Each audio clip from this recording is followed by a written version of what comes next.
Hey guys, so today, as you'd have seen in the title, we're taking a look at a development here in Harbour, which is the Seascape being developed by WIHCON Construction.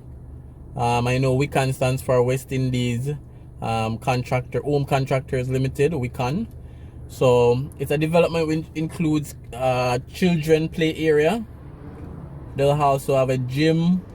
It's designed probably like a townhouse, and you can probably see glimpses right there to the right of my screen. So that's what we're checking out today, guys. So welcome back to the channel, and you know it's Rush, the Discover Boss, just here with another review for you guys. So stay tuned. Alright guys, so Seascape Townhouses, 24-hour security children play area, gym, security entrance, gated.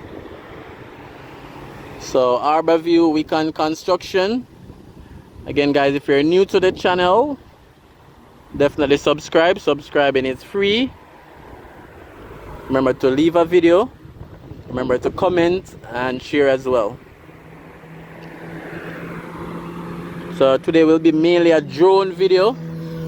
Today will be mainly a drone shot of this complex. So we'll be going up in the air shortly, to show you guys some drone views of this property. So this is the first video I'm doing of the Seascape Townhouse complex. So you guys definitely leave a comment and let me know what you think.